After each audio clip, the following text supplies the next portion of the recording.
I feel like to say it's a roller coaster of emotion would be to imply that, like, there are times when I'm happy. Um,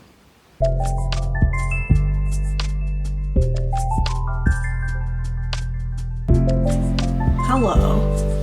Welcome to part 2 of the books that I read in 2025. I'm just going to keep on rolling through them.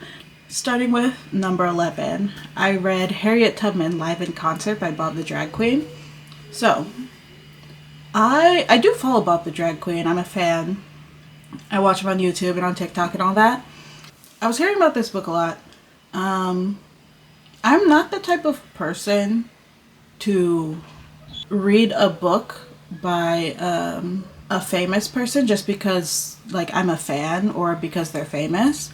So I read it because I was interested in the concept of historical figures from the past. Not even historical figures. Actually, as it turns out, just people from the past in general, some of which happen also to be famous, return to Earth by some means and go about their lives in the modern day. I realized while editing, I explained more in depth the plot of all the other books. As you can see, I was quite low energy, especially at the beginning. So, Harriet Tubman live in concert. The plot is Harriet Tubman returns to Earth by whatever means by which this happens and wants to tell her story through a rap album and a staged musical performance, and to do that recruits the main character, who is a like washed up producer. But because I follow Bob the Drag Queen and watched a bunch of his interviews, one thing I did know is this novel started out as a play, and I think that is extremely apparent. I actually really love this book and this story. I really liked the story. I liked the characters. I was emotionally invested in them. I liked seeing the historical factors come to play, and just it's a little it's a little like when like shows will have like an episode about like history, and they're like, they take the tone of like, we are teaching you historical facts from the past, look at my presentation. Like, it has a little bit of that vibe, which I didn't mind. Overall, good vibes, but it feels like things are missing. I was ranting to a friend of mine right after I read this, and I felt like I had to keep being like, I did like it, and I do think it's good, but he left stuff out. Like, it feels like there are small things that are just like gone. And I think that's because it was written in the mindset of a stage performance. Like, there are scenes where it feels like I can see visually the main character at center stage, and the other characters drift in and like finish their scene with him and drift out. When they're in the background, they kind of like float in and out of presence, and a lot of the conversations or scenes are very one-on-one, and when they move locations, it's very sudden. I feel like there are just a lot of super quick shifts.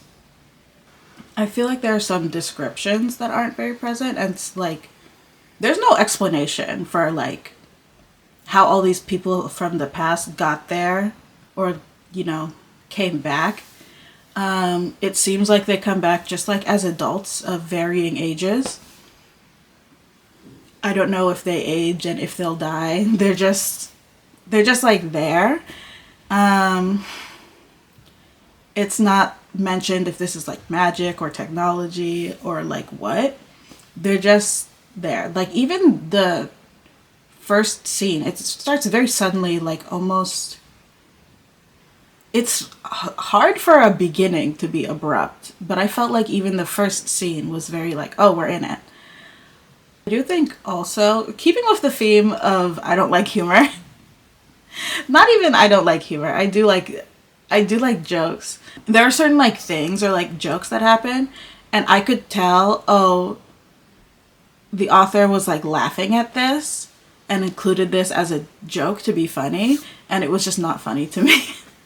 I'm trying to remember if I found anything particularly funny.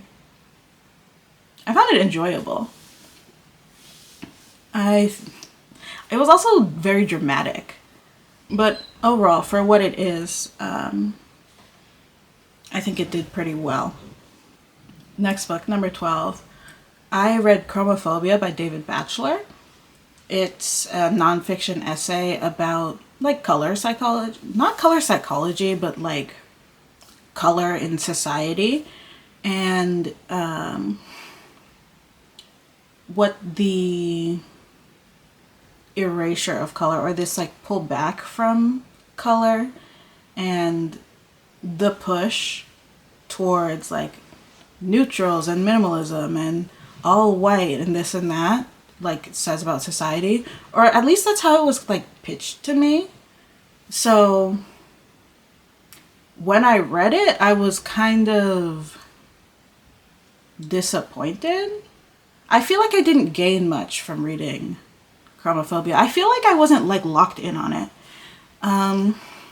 What was interesting to me was there was a discussion on color and language, and how every language has words for white and black, or for light and the absence of light or darkness, and you know how some languages, like in Vietnamese, blue and green are the same word, they aren't differentiated, and you know other things like that.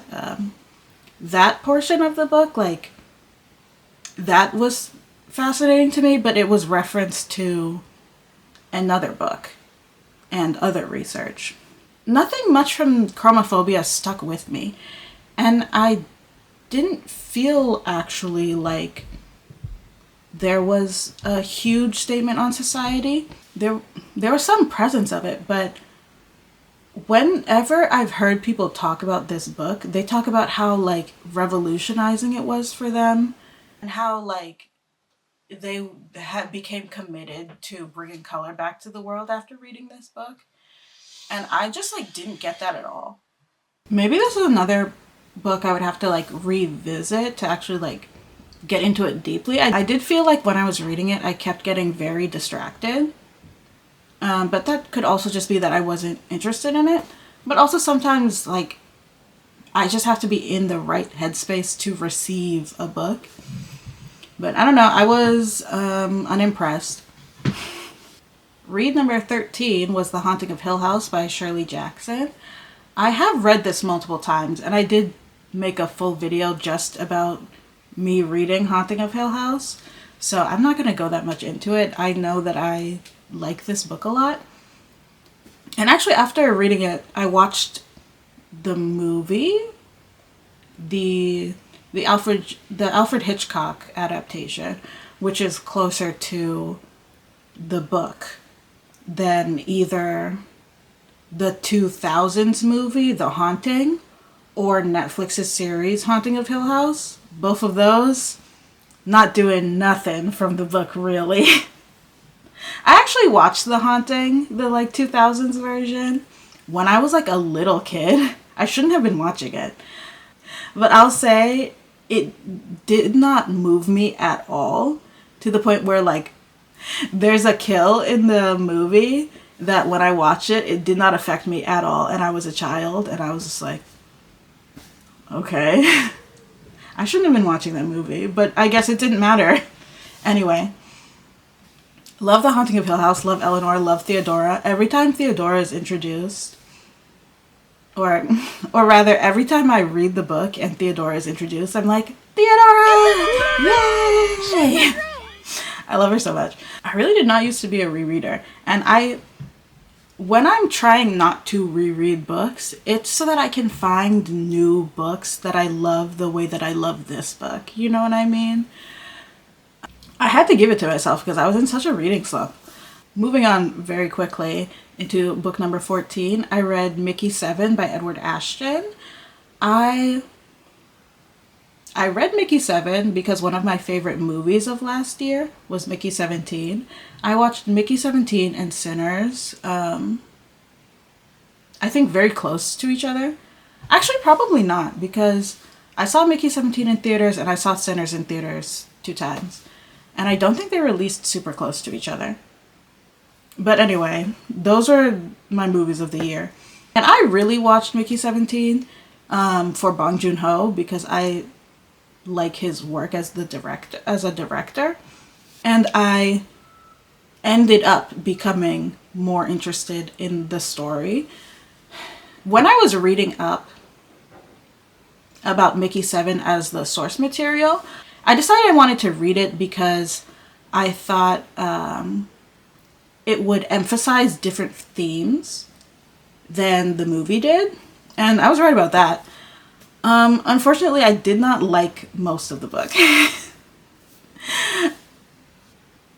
To say a little bit what the book is about, Mickey is a expendable on a long-haul spaceship trip to colonize and terraform a planet. So what that means is he is the only person living in this community who is allowed legally to have their consciousness uploaded from their brain, his body cloned and re-uploaded with his consciousness so that he lives infinitely through his clones. Only one clone can exist at a time. If there are multiples, is what they call them, both clones have to be eradicated and the file of their consciousness is destroyed. Mickey gets injured. So Mickey is injured and left for dead. He is able to get back to the colony, but by the time he gets back, another clone of him has already been printed. So both their lives are in imminent danger if anyone finds out that they exist. But here's the thing about Mickey 7. It took me until very close to the end for it to sink into me what the author was saying. And when I got that, I was like, okay, I'm along for the ride for this. I'm into this. But I take issue with how long it took me. I don't think I disliked it because I like the movie. I think they're different but similar enough that, like, I was seeing them immediately as separate. I may have mentioned this in part 1 and I may have cut it out. Reading Mickey 7, the techno babble, like sci-fi jargon, was annoying to me. I just like things explained to me. I don't like the, like, put your neutron pack into the build machine and drop a flyer through the ocean canyon or what, like, just like saying stuff like I'm meant to know it, like, make me know it. But eventually I got over that. And there was a lot of, and this is what came together for me towards the end. There was a lot of explaining of, like, the rise and fall of civilizations and of, like, failed terraforming colonies of other planets that I was kind of, well, failures and successes, that I was kind of like, what's the point of this? But it does come together. Mickey as a character didn't like him. He was an asshole.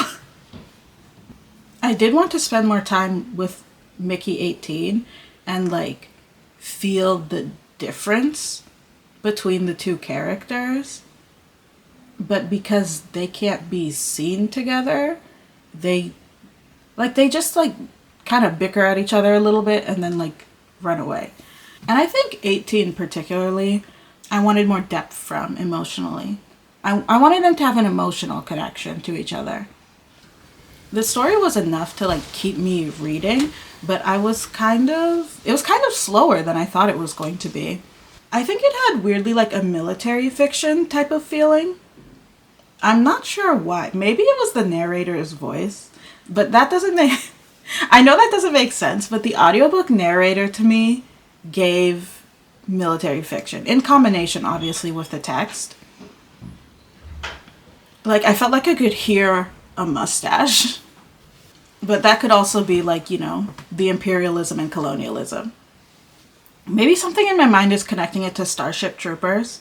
I did read Starship Troopers when I was, like, in high school. The ending did leave me curious about the sequel, but I don't know if I'm going to read it. Again, don't like series. And so much of the book was me not being on board with it.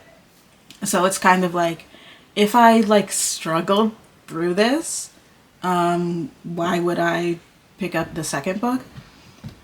There was a sample of the first chapter of the next book at the end of the first book. And when I listened to that, I was like, oh, I do wonder what's going on there. Not enough to pick it up. Also, I wanted the clones to kiss. And because I'm a freak. And I'm not going to say too much more on that, but I was at first happy and then disappointed. Number 15, Eat the Ones You Love by Sarah Maria Griffin. When I picked up this book, I didn't realize it was a horror. The book is about a woman who, during Ireland's financial crisis and after a breakup, moves back to her hometown with her parents and takes a job as an assistant florist in a shop where the florist is nurturing and hiding a invasive and destructive entity. It's like, it gives Little Shop of Horrors, but also if it was doomed WLW. I did like this book, and there are, like, body horror elements. I'm trying to think if I was ever, like, scared listening to this. I don't think so. There was more a sense of, like, sadness and, like, doom. And there were parts that were exciting. What was really getting me is there were parts where I was like, go to the hospital. And these women were just, like, running around and frolicking, like, back to their homes or, like, to each other. Instead of, you know, a doctor. Actually, there were a couple parts that were scary with this, like... They don't explain what this plant is. It calls itself a god. But the evil plant has its own POV. And I did enjoy that. I think those parts were kind of creepy. I went through this book very quickly because I was like, what's happening? What's going to happen? Please, like, get yourselves out of this situation. I like the characters. I liked the chemistry that they had with each other. I think the ending is fitting, but I was not totally satisfied with it, but I understand it. I didn't especially like it, but I accepted it. And that was kind of how I was like, let me look this up. And I was like, oh, this is horror. Okay, well, I guess it has to be this way. Book number 16, I read Ella Minnow P by Mark Dunn. I think this is like a YA novel. I was thinking middle grade, but there's kind of a lot of, like, I think middle schoolers could probably handle it, but it's kind of like, it's an epistolary. And I did read this as a ebook. I do think it's important to read it with your eyes because of the plot of the book and the formatting of the text. It's very important to, like, see the letters and the words. So this book takes place in a country, in a small island country that, like, seceded from the US and established themselves, where their claim to fame is their love of, like, words and language. And supposedly the person who coined the sentence, the quick brown fox jumps over the lazy dog, was born and lived there. And they have in their town center a large statue, like, illustrating the phrase with the text. one day one of the letters falls off of the sign, and when someone finds it and brings it to their like town council, the island's government, it is decided that this is a divine message from their hometown hero that they should not use the letter Z, that's the letter which falls off, in their speaking and writing anymore. So anyone over the age of, I think it's 13, or I think it actually might even be younger. I think it might be like 8 or 9. But anyone above a certain age, if you are found writing or speaking the letter, you first get a warning, and then either, I think it's a choice between flogging or being put in stocks. And third occurrence is either banishment or death. So in Letters and Notes, the story unfolds of how people are dealing with this, and as more letters fall off the sign and people's vocabulary is restricted more and more, and people are forced to leave and their like properties are being seized and no one can really communicate, people become more like zealous and things become more chaotic and desperate, until it is decided that if someone else can come up with a sentence which uses all letters of the alphabet with minimal repetition, and I think they say it has to be 32 characters, then all letters of the alphabet will be reinstated or decriminalized. It's an interesting read, but it's very like form dominant.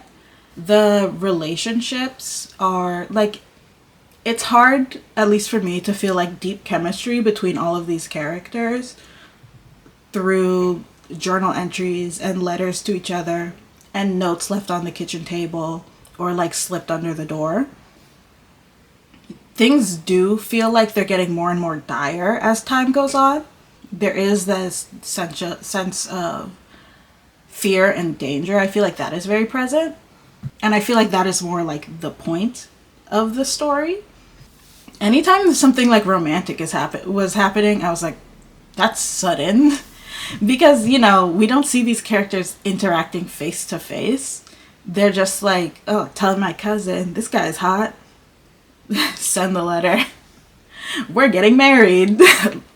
Like, okay, that happened quickly. Good for them. I feel like it does pull younger, but that's fine by me. I read middle grade. And it's also about like power and corruption. Okay, this next one was a ride. Number 17, I'm a Fan by Sheena Patel. I zipped through this book so fast. But I'm a Fan is about a young woman who is having an affair with an older married man who is also having an affair with an influencer. She's older than the main character or the narrator. But I don't know how old she is in relation to the man. But this influencer, she's only referred to as the woman I'm obsessed with, and this man is only referred to as the man I want to be with by the narrator. And it's her stalking this woman in increasingly unhinged ways. Reading this was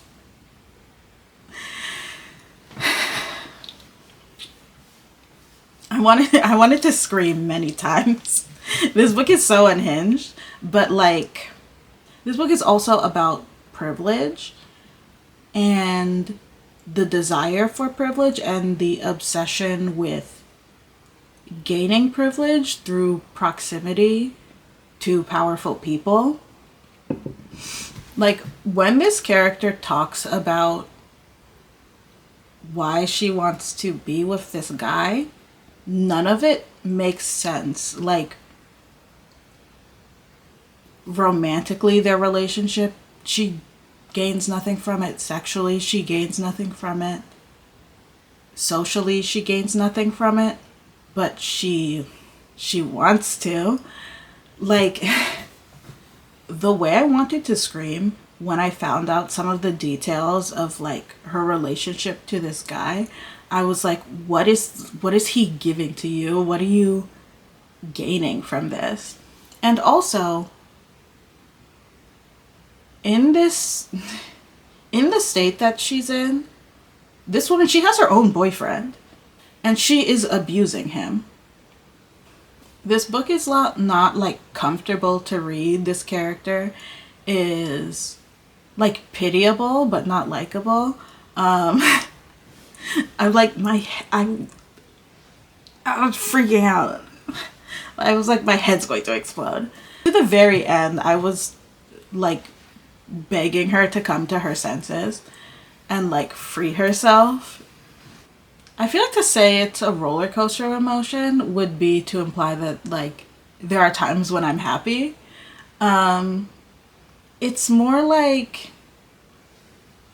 those rides where you shoot up into the air and like bounce and shoot down and you just scream the whole time. That's how I felt reading it.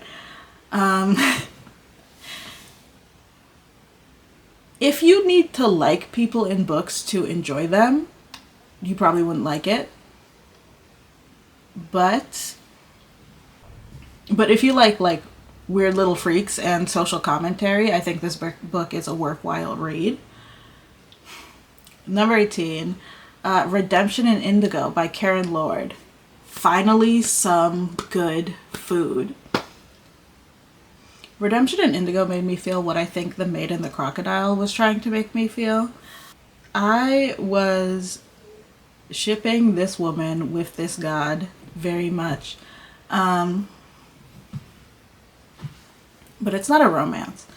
This story is about this woman who leaves her husband, and when he goes to get her back, she, unbeknownst to her, is chosen by these like beings of the spirit world to receive a magical item called the Chaos Stick, which she can use to manipulate the world around her.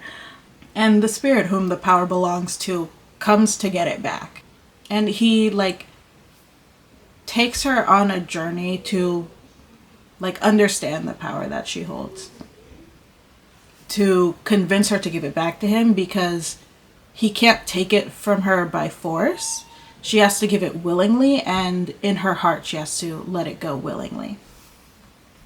So this villain, at first he's very like rawr, but when he interacts with her, I felt like he was so like sweet with her.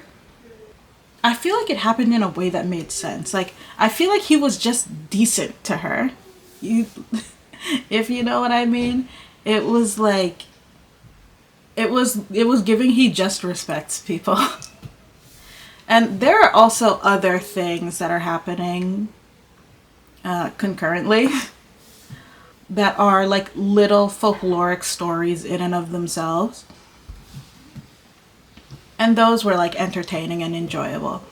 And the little like magic parts of the world, like coming and going. I feel like it was a very refreshing and rejuvenating read for me. Okay, number 19. The Gentleman from San Francisco by I.A. Bunin. There's a short story. I heard about this story because my Russian literature professor, when I was in school, like brought it up. Something about it stuck in my mind, even though we didn't read it for class. He just like talked about it briefly. It is about a wealthy man who like worked his whole life and like never took a vacation. And then he I don't know if he retires, but let's say he retires. He takes his family on a cruise around the world where they expect to live luxuriously, vacationing for many years. But then, quite suddenly, he dies. And as suddenly, the expectations of this family to be like really like catered to and kowtowed to are not being met. It's a decent little story. The The interest of it is very like line by line in the prose. I read it while walking on the treadmill. It's one of those things that like I am satisfied that I read it. It didn't leave a super deep impression on me. I enjoyed the prose. I was going along with the story. The author makes himself clear. I see, like, thinking back to my curriculum, why this is something that my professor brought up. It's in line with some of the other stories that we read. I think this was very me coming to the end of the year and being like, I need to read 3 more books. But I did read it, and it did make my list. So it's fine. But that brings us to book number 20, Convenience Store Woman by Sayaka Murata. This book did leave a very strong impression on me. This was a book, I picked it like kind of randomly, and because it was short, like the summary did grab me. It's a Japanese book, it's translated. And randomly, right before I started reading this, I learned of the Japanese saying that goes something like, the nail that sticks out gets hammered in. And I think that perfectly describes this book and this character. The main character, she's an odd woman. It's giving neurodivergence, not in like the cutesy internet way, in the way where like she was like, I was a strange child, and I was like, yeah, okay. And then I heard her childhood stories and I was like, you were strange. I heard the first example and I was like, all right, that's okay. That's like, okay, that's kind of strange, but I could see that. I heard the second example and I was like, what? And this book in general it's a commentary on work culture. So I say she's giving neurodivergence, but I wouldn't be like, oh, neurodivergence representation, read this. Like, the character fits a purpose. She's abnormal in the ways that she is because she is contradictory to society as a whole. And that is something that everyone around her is mourning about her, to the extent that for her to be normal in a bad situation is something they will congratulate and fixate on more than for her to be abnormal and living a good life by her standard that other people would not really want for themselves. So the character, she is, I think like mid-30s, unmarried, has never dated anyone. She has spent her whole adult life having one job at a 24-hour convenience store that is her entire life. The struggles that she has with interacting with people, the lack of instincts she has with what she's meant to say or do at any given moment, those things are solved and explained for her as long as she stays within the world of the convenience store. If she focuses her whole life on the convenience store, she knows how to act. She knows what to say. She knows what to expect of every day. She knows what to eat, when to go to sleep, when to wake up. She adjusts how she dresses and how she speaks based on the coworkers that she's around to like melt into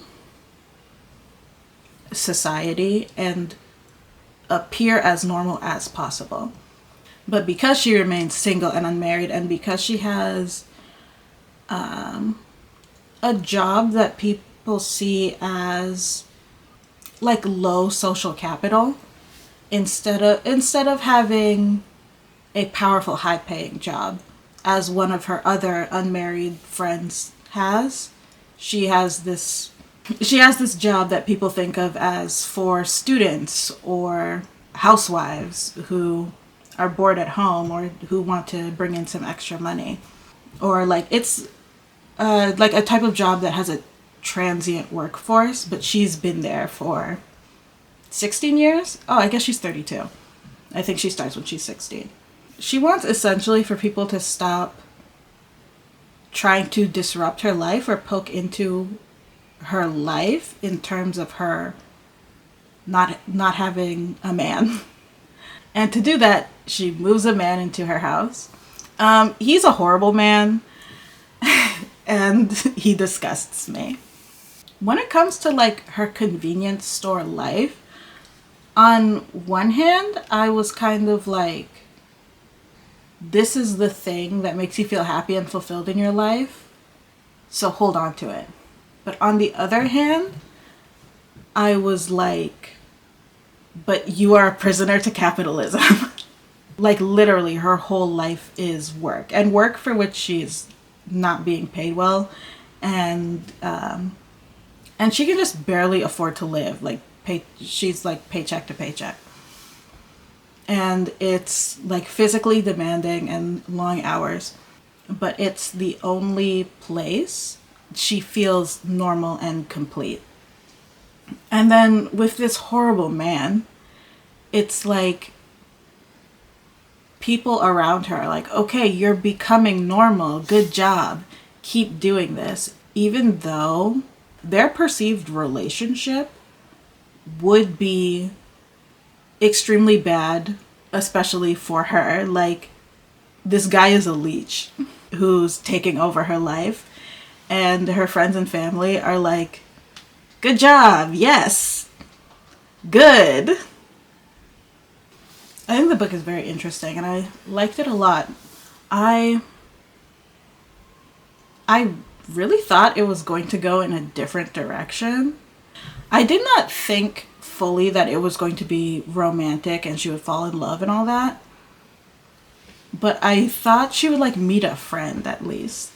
Like, I thought she would meet someone who would help her connect to like humanity or to people socially.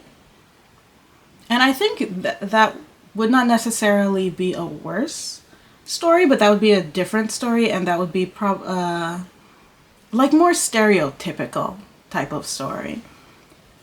And the horrible man who I hate, he is a foil for her in a lot of ways.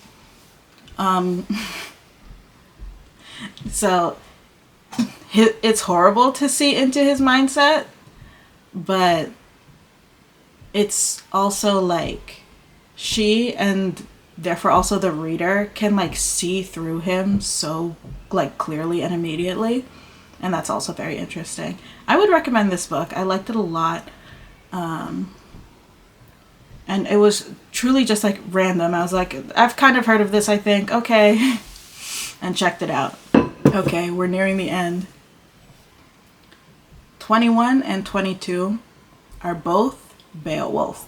Because in the past I listened to the Iliad, and listening to it as audio instead of reading it really made me connect to it and like the oral tradition of it. I was like, okay, let's double it and give it to the next person, and I'll listen to Beowulf. Why? Someone just set off fireworks. I was like kind of scrolling through the translations, and they were like of varying length, and I was like, I don't know what to pick.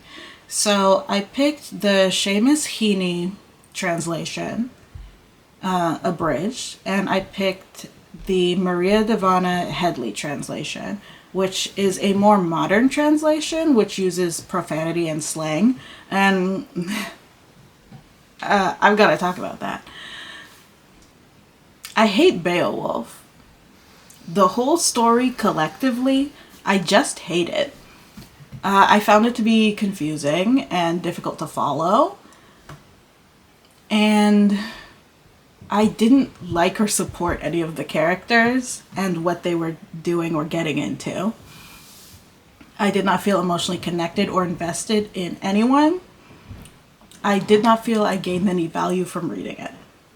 Specifically, when it comes to the Maria Dahvana Headly translation, I was like, okay, I'll read this also, because with the more modern language, I'll be able to understand the story a bit more. But I read the Seamus Headly translation. That's more like classical, and I didn't like that one, but I especially didn't like the Maria Dahvana Headly translation. I felt like the inclusion of the slang was very gimmicky, and it did not deepen my understanding of the characters' relationships and motivations. There were things that were cleared up by it being modern language, and I was like, okay, all right, now I get what's going on with this guy. And I could follow the story a little bit easier. I thought it was still difficult. Also with her style of translation, like, this is an epic poem, so some of the, like, poeticism was also preserved in the translation or integrated in the translation in a way that I just didn't like. Every line, alliteration, tons and tons of it. And it was just like making my head hurt. So I didn't like that. But back to it felt like it was not the truest translation. It felt like it was just a random choice. Like, for example, the way she uses the word daddy is almost always in like a royal context where the king is daddy and his son is daddying by adventuring and fighting monsters and being highly regarded by his subjects. But he can't fully daddy until his daddy is dead, and then he becomes daddy, as in the king. That's not how we use the word daddy. That's your own personal creative license. That's not a like real cultural translation. And there were even some terms that I was like, did you just happen to use those words? Or were you trying to use the slang term? Because if you were using the slang, you used it wrong, and therefore that's a mistranslation. So how can this be a modernized like translation if you're using the words wrong? So that's my criticism that I have for her. And also, I did not realize this was labeled as a feminist retelling almost. And how she does that is she just really highlights the misogyny. So it's like rancid vibes. Like, it's awful to read because it just like sucks the way that they're behaving and talking.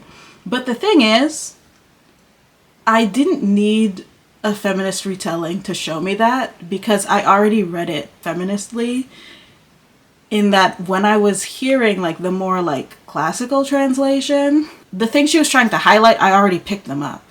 So reading it again, just it more crass and more dehumanizing, like it was just like yuck. The commentary that was being made by translating this way, I already, like, you didn't tell me something new. I already got that. I already got that these guys are bloodthirsty and they're killing and conquering and avenging for like glory and power. I already got that these women are like dehumanized and only mentioned as accessories to these men. Like, I already got it. There are people out there who like it. I have beef for Maria because of the choices that she made. I don't have as much beef for Seamus, just because like it's just the beef that I have for Beowulf on a whole. I want to be fair and beef with him, but like he didn't write the story, so like I don't know, dog. All I can say for him is I could not follow the translation well at all. For my next like oral tradition type of story, I should probably read the Epic of Gilgamesh. I've heard good things about it. So those are all the books that I read in 2025, part 2. And with that rant, that's going to be it for me in today's video. If you like the video, like the video. If you have something to say, comment in the comments, especially if you've read or want to read any of these books. Goodbye.